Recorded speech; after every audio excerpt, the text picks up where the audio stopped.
Well, let me begin by announcing today that the road to City Hall runs through Queens County. And I'm very proud to endorse Bo Dietl. Not only is he from Queens, but we happen to be from the same neighborhood, Ozone Park, the same neighborhood that I now have the pleasure of representing on the City Council.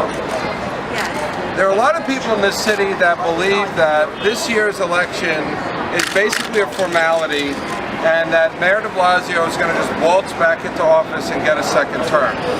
There are many other people in this city that believe that the Republican nomination is all but sewed up and that there won't be a primary, that there should not be a primary for mayor this year from the Republican Party. I disagree 100% with both of those sentiments. I absolutely believe that Bill de Blasio can be beat this year, and I think the only person who can beat him that's currently in the race for mayor is Bo Dietl, and that's why I'm supporting him. I think right now, New Yorkers want a mayor who wants to be a mayor for all New Yorkers. He's a real New Yorker who speaks his mind, who's not afraid to take the fight to the steps of City Hall, and I believe that he will give Bill de Blasio a run for his money. He's a corrupt failure, this mayor of ours. The fact is, no one has said a word about him returning this $4.3 million illegal campaign contributions. I sent the letter to Governor Cuomo, Schneiderman, I sent the letter. Why doesn't he have to return? That means if we go do a bank job now and we get locked up, I get to keep the $4.3 million. This is money that he was given by special interests, and that's all he represents, special interests. The union heads are standing there. I don't want the union heads. I want the union people. I want to be the mayor. We had a little boy, 3-month-old boy, who was beat up and killed the other day. You know, it's the same as Amir Perkins, another little boy. I see his face all the time. I care. I cry when I look at these little kids in the paper. I'm a grandfather now, and the ACS is a disgrace. They don't investigate it properly. I had the answer, and I have the answer right out. We have all these great policemen retiring at 42, 45 years old. We'll bring them into ACS. Let them straighten it out. You know what I get? Oh, the ACS workers are upset they can't go into the projects. They're afraid. Well, if you're afraid, you shouldn't be doing the damn job. I don't want one more dead child in this city. When you get a complaint, it is the responsibility of the ACS. You know, we got, well, here's the big one. He has all these statistics, all these crime statistics. Crime is down. I talked to the head of the corrections.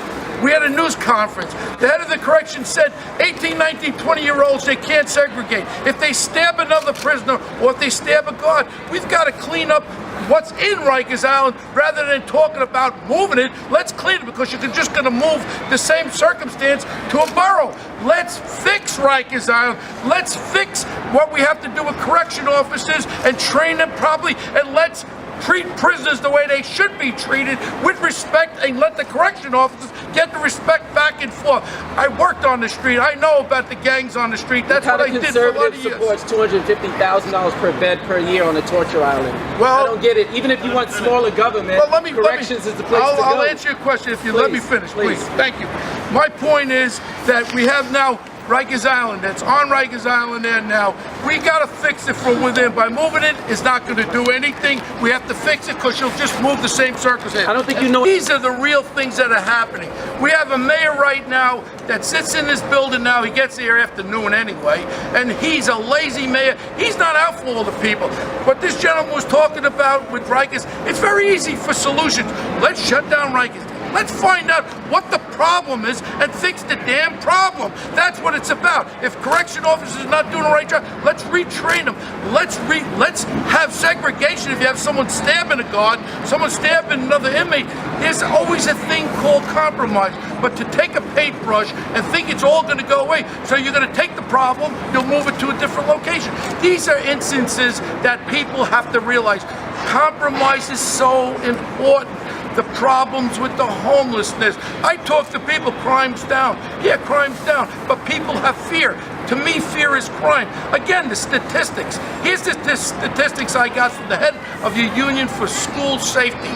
They are told, here's your statistics, Mayor de Blasio, any drugs coming into the school should be flushed down in toilets. The police should not be called. Any weapon should be confiscated. The police should not be called. Maybe at de Blasio, maybe that's why the crime statistics are down, because you're playing with these crime statistics. I'm here and I'm real adamant about running. I'm running for the people of New York. I am not going to answer to any party bosses. I'm not going to answer to any union leaders. I'm going to answer to the people of New York City. And anyone is welcome to go up to East Harlem when we had the Savage Skulls, the Seven Immortals, gangs that were terrorizing the Puerto Rican community. My partner Tom Collar and I used to hide in the back of the store, and when those gang members came in there, we came out. Put it this way, the gang members didn't come back ever again. And again, I'd like to reiterate, I've never used lethal force on any one of my prisoners that I arrested for mass murders, for different types of murders. I used reasonable force on everyone, and that's what it's all about. It's about understanding what you have to do on the street. And respect goes both ways. The police must respect the community, and the community must respect the police. And I really feel as though this one most important thing, there is a candidate that is not a politician. I don't stand here as a politician. I stand as a grandfather. I spilled my blood for the streets of New York City. I've been running a business 32 years. I know what it is to balance budgets, and in reality, we do have a choice. Let's stop the nonsense with the same old politician. First of all, de Blasio, what he wants to get elected. He'll tell he was in Staten Island. I was yelling at him. I said, why don't you tell him they're going to put a monorail from New York to Staten Island? You're telling them everything else. He'll promise anybody anything. I want the people. I'm going to Dominican Republic. I love Dominican. I love Puerto Rican. I love black. I'll go and do anything. I'll come anywhere for anybody to let you see I want to be your mayor. I don't want to just be a mayor to a party. I want to be a mayor to the people of New York City.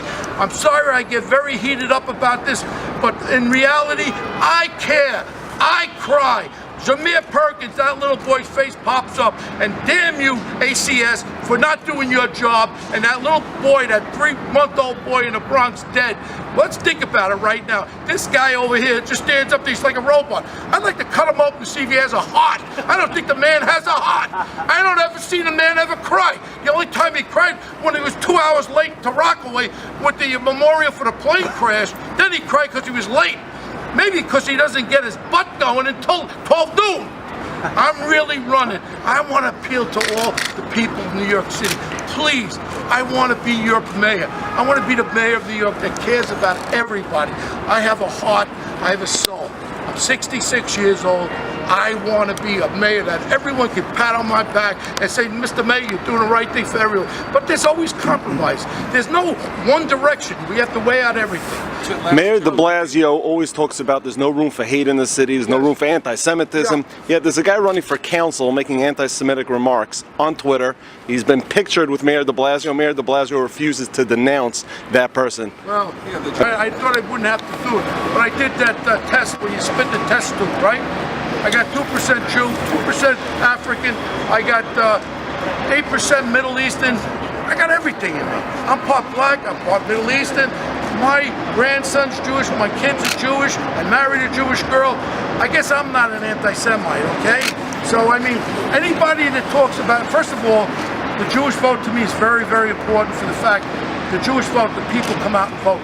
They take their responsibility really personal. I'm reaching out to the whole, the conservative, the liberals. I need the Jewish vote. I need the Dominican, the Puerto Rican, the black, the Muslim. I need everybody. I want everybody to say, you know what? I like that guy, Bo. He tells the truth. Man, he's not afraid to say it.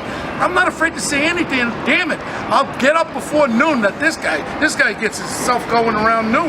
He has to go to Brooklyn first. But the point is, are you surprised that Mayor de Blasio does not denounce anti-Semitism? I'm not surprised at anything with Mayor de Blasio. Let's remember where he vacationed most of the times in his life.